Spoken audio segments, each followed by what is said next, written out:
Nah, padahal kita sebagai pengusaha muslim pun itu tidak hanya semata-mata kita berusaha saja menjalankan bisnis as usual gitu aja, udah bisnis aja, jualan-jualan gitu aja. Padahal enggak, itu harus apa? Memiliki tanggung jawab moral dan juga spiritual. Itu yang sebetulnya harus kita sadari bersama. Ada amanah yang luar biasa yang kita emban, gitu kan, menjaga hak, kemudian adanya keadilan, kemudian kesejahteraan pekerja itu adalah amanah yang dimana nanti kita juga dimintai tanggung jawabannya dan juga di situ akan menjadi tools atau sarana atau sangat membantu kita dalam melakukan implementasi nyata dari nilai-nilai keislaman di dunia kerja. Nah, gimana Pak nanti?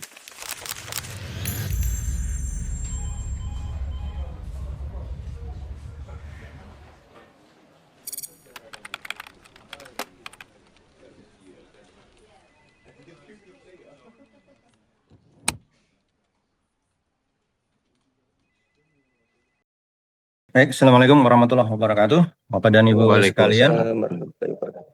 kali ini kita agak berbau-bau hukum gitu, karena ini merupakan suatu fundamental sebetulnya dalam aktivitas bisnis kita. Ya, nah, tentunya kalau terkait dengan bisnis tidak lepas dari adanya tenaga kerja. Regulasi ketenaga kerjaan itu sampai nanti kita ada 3 sesi, insya Allah begitu ya. Jadi kalau untuk mengenal hukum ketenaga kerjaan ini kan, wah, baca buku aja kan luar biasa ya, Masya Allah. Saya aja malas gitu, lihatnya udah tulisan semua kecil. Jadi lebih baik saya sharingkan dalam, oh ya ternyata dalam aktivitas sehari-hari kita itu bersinggungan dengan regulasi-regulasi tenaga kerjaan tanpa baik disadari maupun tidak disadari. Nah, saya coba untuk kemas dalam 3 sesi.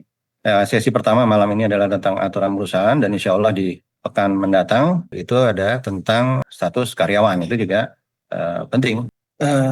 Karena tak kenal maka ya harus kenalan ya. Kalau tak kenal maka harus kenalan. Nama saya Joko Adrianto. Saya lahir dan besar di Semarang, jadi saya menamatkan jenjang pendidikan formal tadi di Semarang, yaitu dari UNDIP. Kemudian profesional karir saya, itu sempat juga menapak di dunia korporasi, di korporat. Untuk latar belakang, kenapa Pak?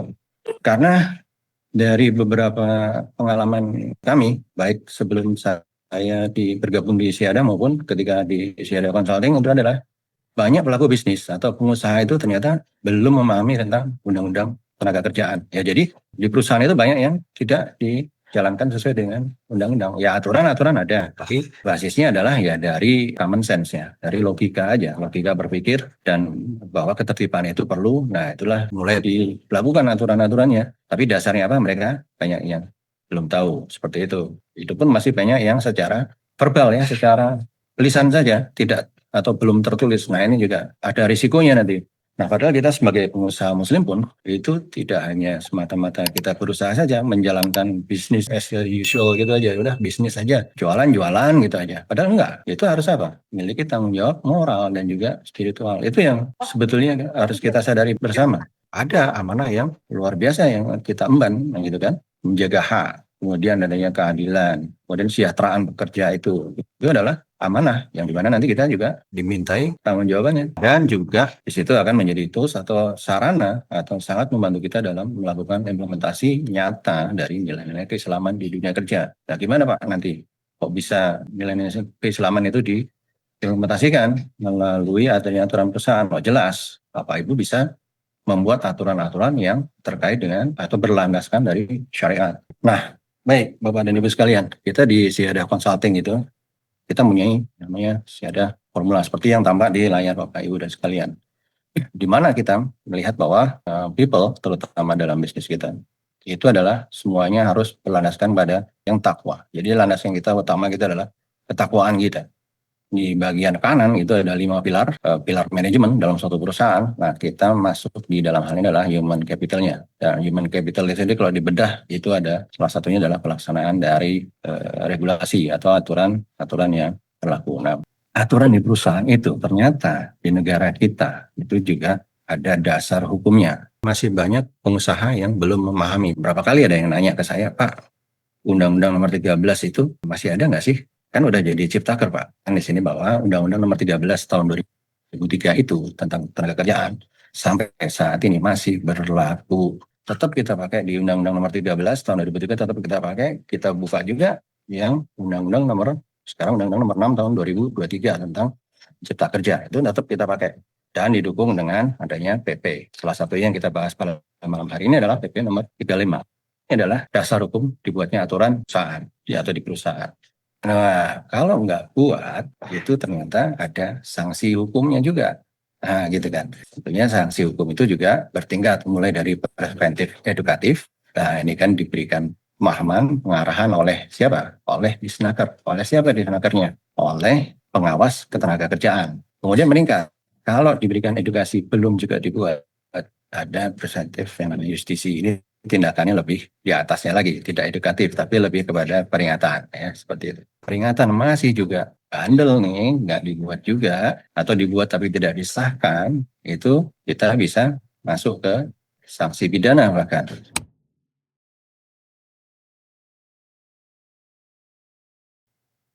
Baik, ada dua jenis aturan perusahaan negara kita ini yang diakomodir oleh undang-undang. Yang pertama adalah peraturan perusahaan atau biasa kita sebut dengan PP. Jadi kalau Bapak Ibu sekalian nanti di dalam karyawannya ada divisi HR atau yang belajar mengenai HR nyebut PP, itu adalah maksudnya adalah peraturan perusahaan. Dan ada satu lagi yang namanya perjanjian kerja bersama atau biasa disebut dengan PKB.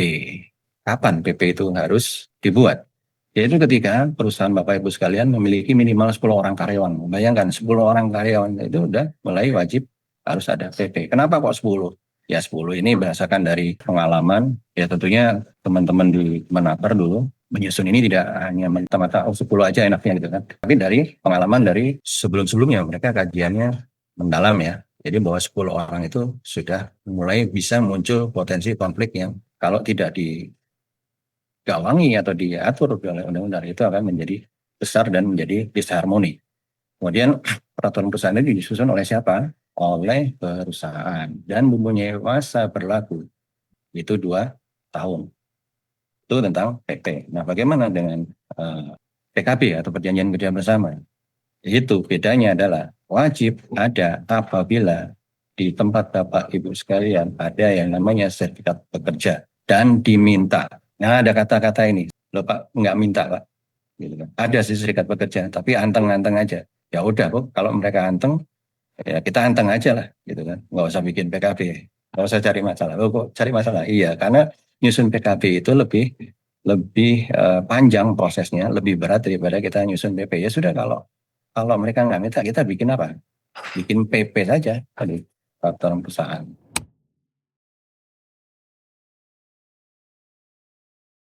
Tentang ketentuan yang harus diatur di peraturan perusahaan. Saya tidak akan menyinggung lebih banyak di PKB-nya, karena kita biasanya dari untuk skala kecil, kita lebih banyak memakai PP, dan ini lebih umum. Ketika tidak ada serikat pekerja, kita mainnya di PP.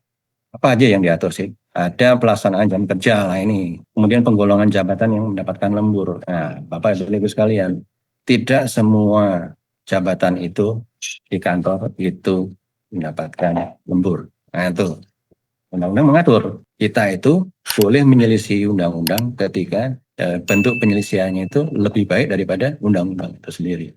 Ya, lebih baik, bukan lebih buruk.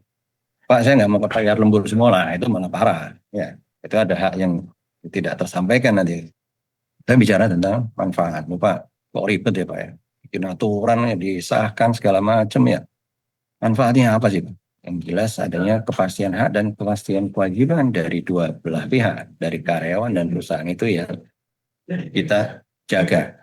Nah, bagi kita pengusaha muslim, menjaga kepastian hak dan kepastian kewajiban itu terimplementasi dengan tepat, itu adalah asas keadilan. Di situ adalah kita melakukan atau kita bisa disebut sebagai pemimpin yang amanah. Nah, amanah ini atau membiarkan karyawan itu tidak melakukan kewajibannya dengan baik. Nah, kita mau memaksa secara tidak langsung jadi zalim nih. Contohnya apa? Ya tadi itu waktu masuk jam sholat kita masih sibuk meeting, tidak ada break. Nah, itu kan pada kewajiban yang kewajiban karyawan yang sebagai muslim tidak tertunaikan. Bahaya itu.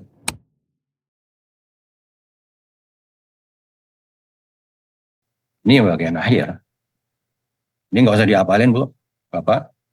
Nggak keluar ujian juga. Tapi kalau nanti di ujian akhir keluar ya, ya sudah. berarti keluar gitu kan. Artinya diketahui aja bahwa sebenarnya ada 5 step dalam membuat dan sampai dengan pengesahan. Ya. Yang pertama jelas persiapan nanti. Kalau Bapak Ibu sekalian di perusahaan nanti, oh iya ya ternyata habis ini jadi ingat nih saya harus rapiin nih PP-nya kemarin. Atau belum ada PP sama sekali. Mulai nanti bentuk tim perumus. Siapa isinya? Ya manajemen sama karyawan yang senior. Yang Bapak Ibu nilai sebagai mampu, ada kapabilitas itu. Dimintakan saran atau masukan kepada perwakilan karyawan. Perwakilan ya, nggak semua loh ya. Ada masukan nggak? Tapi ya saran dan pertimbangan itu tidak wajib diterima. Nanti misalkan Pak Yahya misalkan masih saran Pak, jam kerjanya jangan dari jam 9 sampai jam ini. Saya maunya 6 hari libur, 1 hari masuk gajian langsung. Nah, itu kan nggak wajib kita terima. Karena ini sifatnya adalah peraturan perusahaan. Jadi kita yang bikin peraturan. Nanti usulan itu boleh. Pak Yahya boleh nggak usul? Boleh, usul. Nah setelah disahkan, apa yang kita lakukan? Sosialisasi kepada seluruh karyawan. Kenapa ya? Kadar mereka semua paham betul. Harus ada tanda terima ya. Kita serahkan mereka soft copy-nya, bisa diberikan aksesnya pada karyawan. Sekarang kan zaman digital ya. Kita taruh di folder yang kita bisa akses, berikan aksesnya ke seluruh karyawan. Wajib baca sebenarnya harus, karena mereka harus tahu.